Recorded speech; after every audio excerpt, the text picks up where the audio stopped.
So last class we had done fractional distillation. We'll do a quick revision. So I hope it was clear. When crude oil is fed into this fractionating tower, it separates into different products, and the process is known as fractional distillation of crude oil. It is done in a fractionating tower, and the different products which we get. Now one table is here. I had explained all this in the previous class.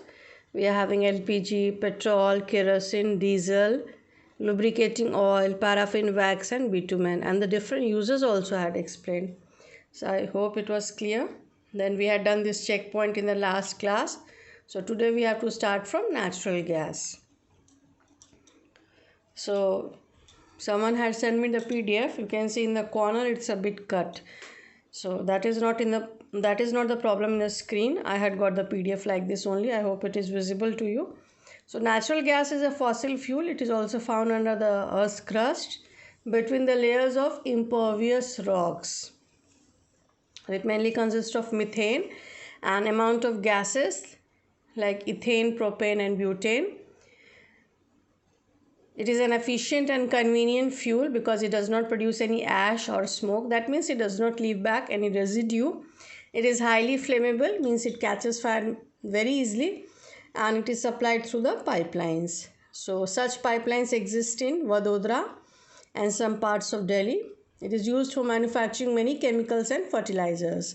So in India we have got vast reserves of natural gas. So that is in the places like Tripura, Rajasthan, Maharashtra and in Krishna Godavari Delta. So that means in the coastal areas mainly, which are near the rivers or the oceans. Now next is CNG. So compressed natural gas is a natural gas stored under high pressure. So it is used as a domestic as well as industrial fuel and in manufacturing of carbon black. It is an eco-friendly fuel as it does not leave any residue or does not emit harmful gases. Other fuels which are there, when they burn, they emit oxides of nitrogen and sulfur which pollutes the environment.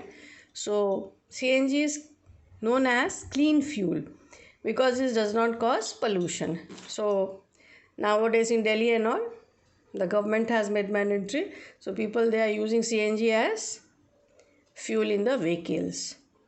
Now, in the beginning of the chapter, we had read that coal and petroleum and all, they are fossil fuels. And as they are non-renewable, it took for millions of years for the fossils and the fossil fuels to form. So, at the rate which we are using the fossil fuels, they are on the verge of extinction. So, over-extraction of petroleum may not cause environmental problems, but its excessive use is causing global warming, air pollution, etc. I hope all of you know what is global warming. Yeah, we are experiencing that the Earth's temperature is getting hotter day by day, and that is known as global warming. Now, petroleum is used as a fuel in different vehicles for transportation. So, just now, 3 months back, when we had the lockdown, it was said on news and all that Earth has become cleaner because there are no vehicles on the road, there are no flights in the atmosphere. So, world has become cleaner, the Earth has become cleaner. Now, a large number of useful products are also made by fractions obtained from refining of petroleum, and the rate at which we are using the different energy, it may cause energy crisis. Now, coal mining is also causing major environmental problems. Jharia, which is in Jharkhand near Dhanbad, there since many years, due to this release of methane gas, fire is caused there, and it could not be extinguished also because this gas is being released. It is emitting from some places, some mines and all. So the fire is going on since many years. Now, coal mining, it causes many problems. Now, coal dust is also harmful for humans. It causes respiratory problems. And major consequences of its overuse is that it will be finished in the next 100 years because we have got limited sources of coal. So, we should use the fossil fuels in a proper manner. Now, conservation of fossil fuels. Since fossil fuels are limited in nature, we should take the following steps to conserve it. So, instead of using the non-renewable sources of energy, we should go for the renewable sources of energy like wind energy, solar energy, hydro energy and all.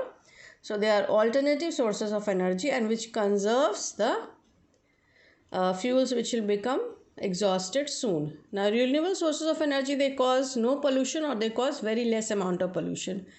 And energy should be generated from biomass. I hope all of you know what is biomass. Now, petrol and diesel can be saved by using fuel efficient vehicles and machines, by driving vehicles at moderate speed, by doing carpool, by switching off the engines at traffic jams and all, by ensuring correct tire pressure. That means we should do proper tuning of the vehicles, because if the vehicles become old and they are not taken care of, they cause a lot of pollution. So we should do the proper maintenance of the vehicles. Now, using carpool is a good way to reduce consumption of fuels like petrol and diesel. Now, what is carpool?